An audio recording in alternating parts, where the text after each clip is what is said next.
What if the first president of the United States was actually a black man?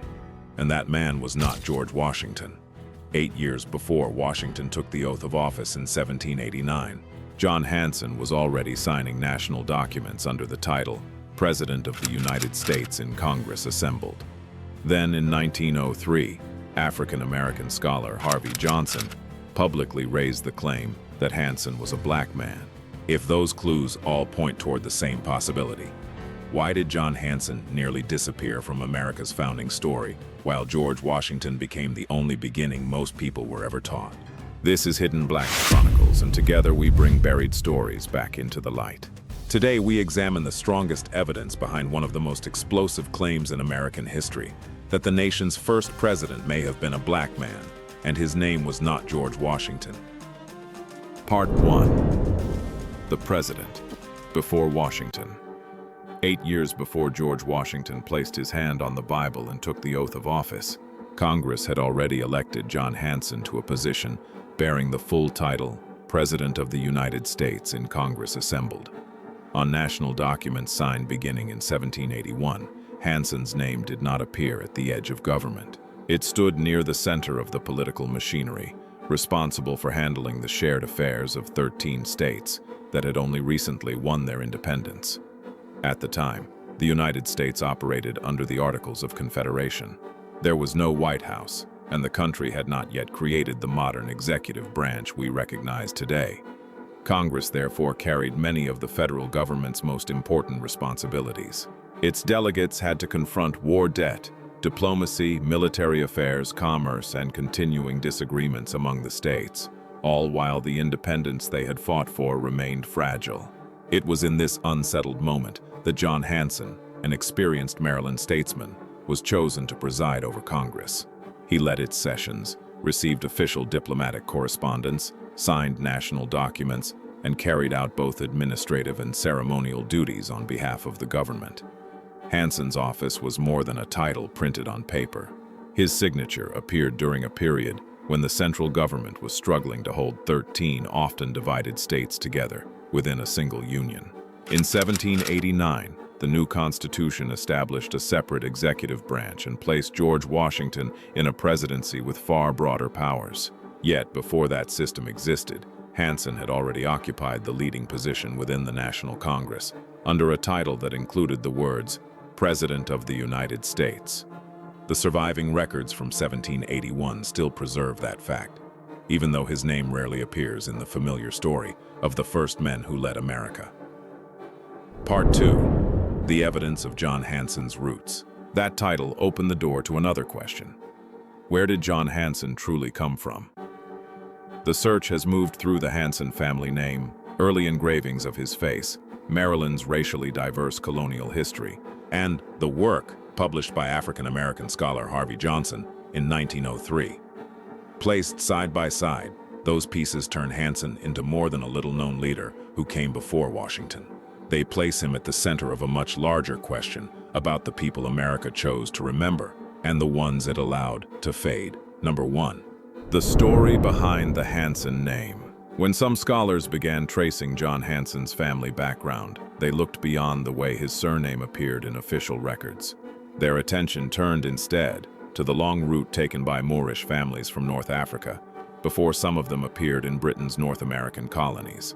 That journey unfolded across generations, leaving enough time for names, languages, and even the way a family was seen by society to change almost completely.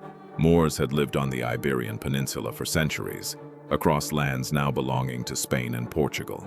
After Granada fell in 1492, many Muslim families with North African roots were forced to leave, convert to Christianity, or live under names that allowed them to move more safely through an increasingly hostile society. For some, changing a name was never simply a matter of fitting in. It could help preserve property, protect children, and reduce the danger of persecution tied to a family's religion or ancestry. From Iberia, some of those families moved into other parts of Europe, including England, before Atlantic migration carried later generations into the American colonies. After repeated moves, marriages into local communities, and the adoption of new languages, the surname preserved in official papers often revealed more about where a family had settled than where its ancestors had begun. That history is what led some researchers to reconsider the Hanson name. Hanson is commonly understood to mean son of Hans, following a naming pattern familiar in Northern Europe and England. Yet that explanation tells us how the surname was formed when it entered the surviving record. It does not necessarily account for every branch of ancestry that came before it. A Moorish family that left North Africa, lived in Europe for several generations, and eventually reached Maryland could easily have arrived, carrying a name that sounded thoroughly European. Maryland offered the kind of setting where that transformation could happen quietly.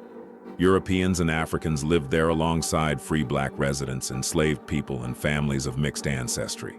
In a society where racial classification could shape the right to own land, inherit property, and receive legal recognition, being accepted as a European family carried very real advantages. A surname might remain carefully preserved in wills and property records, while an ancestry that threatened the family's standing gradually slipped out of the official account. So when scholars connect the Hanson line to Moorish families from North Africa who settled in Maryland, the significance does not rest on whether the word Hanson itself sounds African. It rests on the path a North African family could have traveled before entering colonial society under a European identity. If names could change to protect freedom, property, and the future of an entire family, does the surname preserved on paper reveal all of John Hanson's ancestry, or only the part 18th century America was prepared to accept? Number 2. The face history left out. In several early engravings and historical images identified as John Hanson, the man looking back at us has dark skin, thick hair, a broad face, and features that many have associated with African ancestry. When that face is placed beside the title, President of the United States in Congress assembled, it becomes difficult not to feel that we are looking at someone very different from the familiar portraits of America's white founding-era leaders. Before photography, woodcuts and other engravings were among the main ways historical portraits reached books, newspapers, and the wider public. An artist had to recreate a face line by line on wood or metal before the image could be printed in multiple copies. With every new version, skin tone, hair texture, and the weight of facial features could shift. A darker print cannot establish a person's ancestry by itself, but when several features appear together, they can still make us question how Hanson may once have been seen. What makes the issue harder to dismiss is that Hanson was not passed down to us through one consistent face. Some images retain darker skin and stronger features, while later and more widely circulated versions give him a lighter complexion, softer hair, and an appearance closer to the conventional image of an 18th century European gentleman. Printing methods, image quality, and the hand of each copyist could certainly account for part of that difference. Even so, it is worth noticing that the lighter version eventually became the face most familiar in books and public memory. At a time when no photograph could settle the question, a historical figure's appearance depended on the painter, the engraver, the printer, and the editor who decided which version would be published again. Once one copy appeared often enough, it could quietly replace every competing image, until an entire generation came to accept it as the only face that had ever existed. If the darker engravings preserved something of Hanson's actual appearance, they may also have preserved a clue that written genealogies left unclear. The presence of African or Moorish ancestry in his family before the Hanson name became established in Maryland. That is where the question becomes difficult to shake. Did America preserve John Hanson's actual face? Or did it preserve the version that fit most comfortably with the image the nation wanted of its earliest holders of power? Number 3. African traces in John Hanson's home state. John Hanson was born in Maryland in 1721, in a colony where Africans had already been living for decades. Many had been brought there through slavery, while others lived as free black people or belonged to families of mixed ancestry. Colonial documents sometimes describe people with terms such as Negro, mulatto, or Moor, although the meaning of those labels could shift depending on the period and the person keeping the record. After generations of marriage, relocation, and the adoption of European surnames, Moorish ancestry could fade from official paperwork, even while remaining within the family line. If such a process occurred in the Hanson family, Maryland would have been the very place where African ancestry could have entered colonial life, long before John Hanson entered politics. The scale of Maryland's black population was far greater than the usual picture of founding-era America suggests. The 1790 census, conducted only a few years after Hanson's death, recorded more than 8,000 free persons of color in Maryland, alongside more than 100,000 enslaved people. Free black Marylanders farmed, traded, practiced skilled crafts, owned property, and raised families, even as laws and racial prejudice could narrow their rights with little warning. The Hanson family built its position within that same society. In 18th century Maryland, the racial identity assigned to a person could affect land ownership, inheritance, the right to testify in court, and the future available to their children. After enough marriages and generations of social assimilation, a family with Moorish or African ancestry had powerful reasons to appear in official records under an identity colonial society found easier to accept. Land books and wills might preserve the surname, while the story of the ancestor who came before it slowly disappeared from the page. Maryland, then, was more than John Hanson's birthplace. It was a colony where Europeans, free Africans, enslaved people, and mixed families had lived beside one another for generations. As one family rose into property, influence, and political power, would the record preserve every layer of its ancestry, or only the identity that allowed its descendants to keep their land, their position, and their place in colonial society? Number 4. Harvey Johnson and the discovery that shook America's founding story. In 1903, as Jim Crow tightened its grip across the United States, African-American minister and scholar Harvey Johnson advanced an argument that challenged the familiar story of the nation's founding. John Hanson, the man who had carried the title President of the United States in Congress assembled, may have been a man of African ancestry.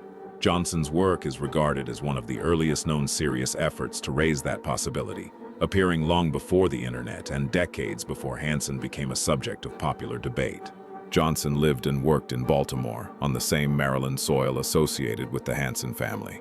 His research took place in an era when black scholars were rarely granted the same access to libraries, archives, universities, or historical societies as their white counterparts. Only 7 years earlier, the Supreme Court's decision in Plessy v. Ferguson had upheld the doctrine of separate but equal. School books continued to describe the birth of the United States almost entirely through white faces, while people of African descent usually appeared only in accounts of forced labor and enslavement. Seen against that background, Johnson's interest in Hanson carried meaning far beyond a family tree dispute. He examined the title preserved on documents from 1781, the portraits attributed to Hanson, Maryland's colonial population, and the traces linking the family to Moorish ancestry. From those pieces, he constructed a different reading of the man who had presided over the National Congress.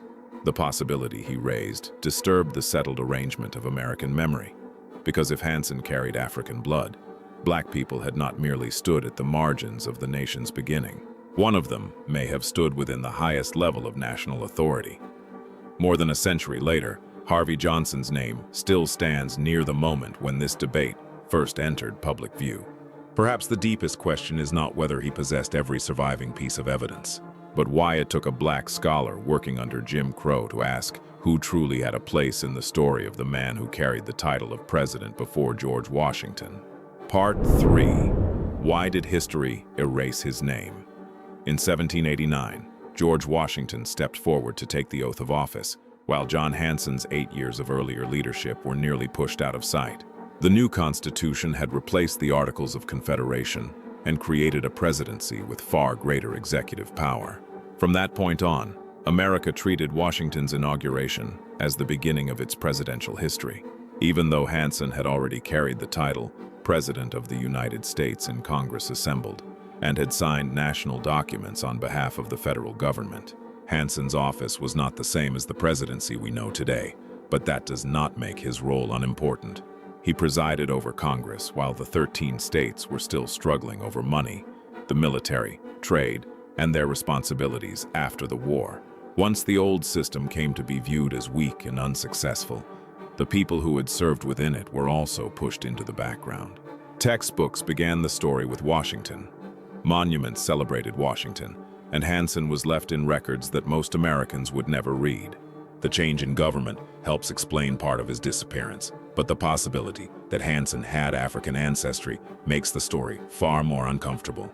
If the man who led the National Congress in 1781 truly carried African or Moorish blood, America would have to admit that a black man may have stood within federal power from the very beginning of the nation. That image clashes sharply with the version of history most people were taught, where black people appear mainly in chains on plantations and at auction blocks where families were torn apart. In 1790, the first United States Census recorded nearly 700,000 people living in slavery.